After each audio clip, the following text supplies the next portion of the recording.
Summer 1940. The skies over England. London lies below.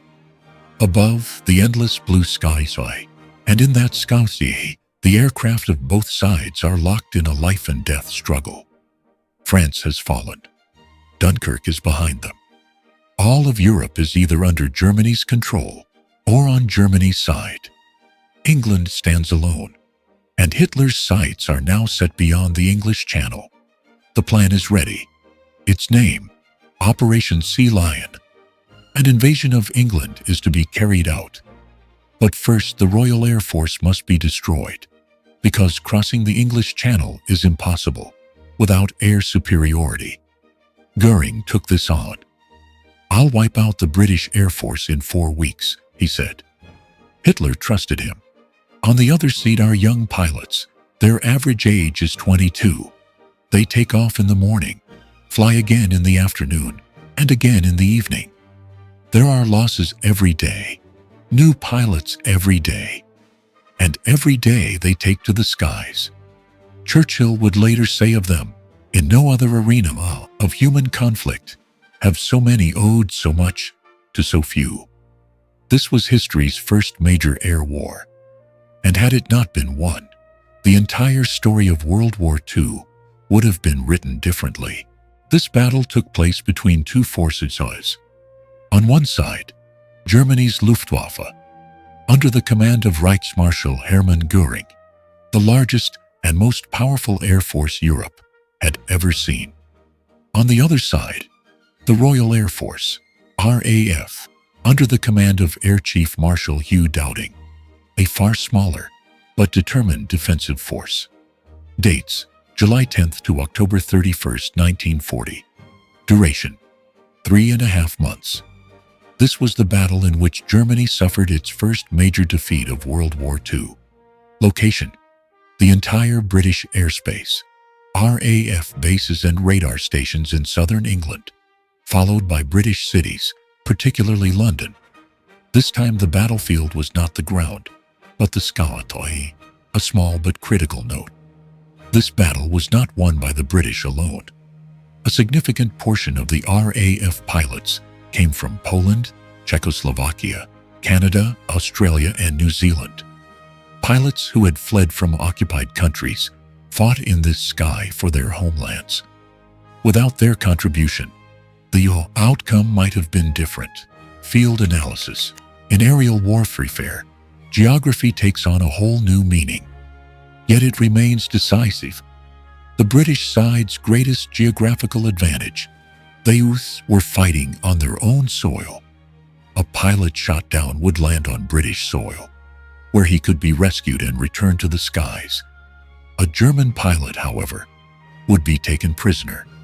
This difference proved decisive in pilot casualty counts. The second major advantage: radar. The chain-home radar system, stretching along England's southern coast, detected German aircraft as soon as they took off from France. This provided critical minutes for defensive preparations.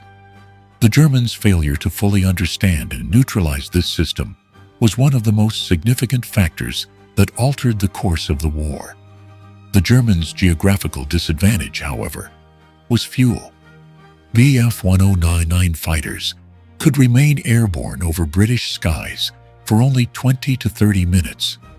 Once that time was up, they had to return. They were required to escort the bombers. But due to this limited time, they could not provide effective protection. The English Channel served as both an obstacle and a shield. It made a German invasion difficult, but it was also the only route through which the British could receive reinforcements. Geography had set the stage for this battle in the British favor. The Germans attacked despite knowing this, and their calculations were wrong. Force comparison. The numbers seemed to favor the Germans as they entered this battle. But wars are not won by numbers alone. Luftwaffe. Approximately 2,800 aircraft, a mixed fleet consisting of bombers, fighters, and torpedo bombers. Europe's most experienced pilots, the most modern equipment, and morale at its peak. In the RAF, approximately 650 fighter aircraft, far outnumbered. Pilot losses are rising rapidly. Efforts are underway to train new pilots.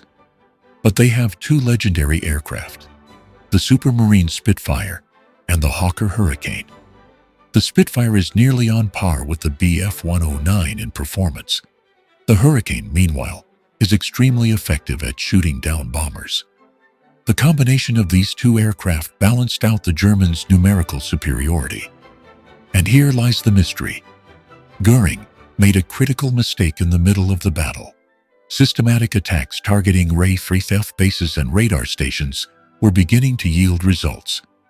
The British defense was truly weakening. At that very moment, Göring changed his target. Instead of bases, he began bombing London. This decision gave the RAF a breather. Bases were repaired, pilots rested, and the defense was reorganized. Göring's tactical blunder turned the tide of the battle. Why did he make this decision?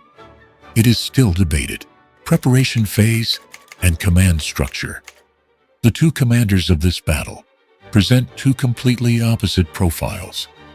On the British side, Air Chief Marshal Hugh Dowding, quiet, modest, analytical.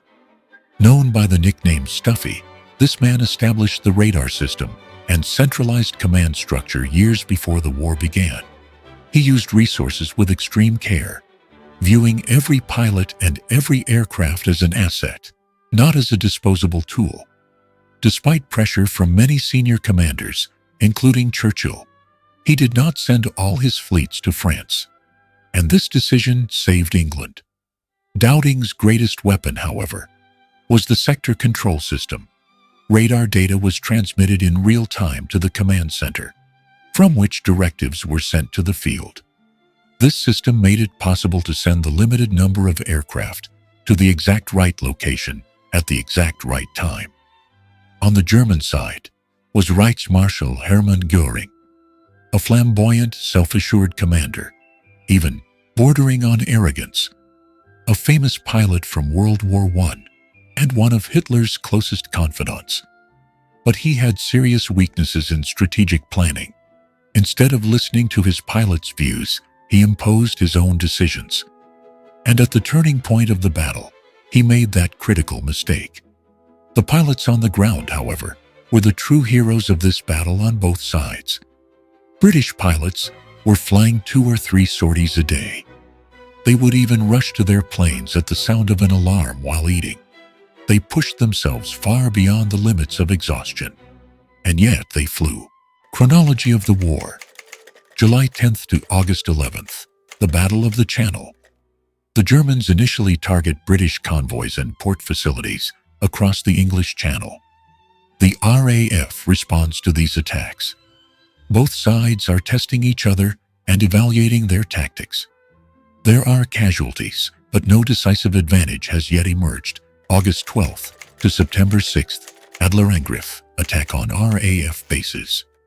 The Germans turned their attention to their primary targets, the RAF's bases and radar stations in southern England. This period marked the most critical phase of the campaign. Many bases sustained heavy damage. Some radar stations were put out of commission. Pilot losses reached alarming levels. Dowding was using his resources down to the last drop. The RAF was truly weakening. September 7th, Göring's mistake, the shift to London, the day Germany began bombing London in retaliation for a raid on Berlin. Göring shifted the target from RAF bases to cities. This decision gave the RAF, on the brink of war fatigue, the much-needed breathing room it required. Bases were repaired. Pilots rested. The defense was reorganized. September 15th, the turning point of the battle. Today is celebrated as Battle of Britain Day. The Germans launched a massive wave of attacks. The RAF mounted a strong counterattack. German losses were heavy. After reading the evening reports, Hitler decided to indefinitely postpone Operation Sea Lion. In effect, the plan for an invasion of England was shelved. October to November 1940. The Blitz continues, but the war is over. The aerial bombardment of cities, the Blitz, continued.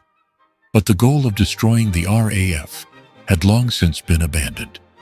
By the end of October, the battle had officially ended. Britain stood firm. Strategic and psychological impacts. The strategic importance of the Battle of Britain is indisputable and historic. Germany was unable to capture Britain through an invasion. This meant that the process Hitler had planned to complete in Western Europe came to a halt. And as long as Britain remained standing, a bridgehead for American intervention from the Atlantic continued to exist. What would have happened if Britain had fallen? There would have been no base from which America could intervene in Europe. The Normandy landings would have become impossible. Germany could have directed all its strength toward the east against the Soviets. The course and outcome of the war would have been entirely different. The psychological impact, however, was deep and lasting for both sides. The British people continued their daily lives under the Blitz. They took shelter in the subway, went out in the morning and went to work. This resilience conveyed the message, London is holding out to the entire world. And this message resonated deeply, especially in America. For the Germans, the Battle of Britain marked the Luftwaffe's first major failure. Göring's reputation was tarnished. Hitler's boundless confidence in the Air Force was shaken. And this doubt influenced some critical decisions made in the years that followed. Churchill's words from that era still resonate today. His "We shall never surrender" speech is not merely wartime rhetoric. It has gone down in history as a lasting symbol of human resilience. The Battle of Britain is an example of something extremely rare in military history. A battle where defense defeated the attack, doubting system, the pilot's self-sacrifice, and the technological superiority of radar. When these three combined, they neutralized Göring's overwhelming numerical superiority. But to truly understand this battle, one must look beyond the numbers. The vast majority of pilots flying in the British skies at that summer were in their 20s. They would wake to the alarm and rush to their planes. Their friends were falling every day. And the next morning, they would rise again. Among them were pilots who had fled Poland. They fought in this sky for their occupied homeland. Czechoslovakians, Canadians, Australians, people from all corners of the world, united under a single sky. Churchill called them the few. Those few. And that name went down in history alongside them. The Battle of Britain teaches us this. Numbers aren't everything. The system, the strategy, and the people's faith in that system, sometimes they trump numbers. And that blue British ski is still the same color today. But those who fly above it know. There are those who protect that color. In our next video, we're diving beneath the sea. There's a conflict that lasted from 1939 to 1945 and went down in history as the longest battle of World War II. Invisible, silent, and the most dangerous weapon Germany used to slowly strangle Britain. Submarines, convoys, and the depths of the Atlantic. The Battle of the Atlantic. See you in the next video.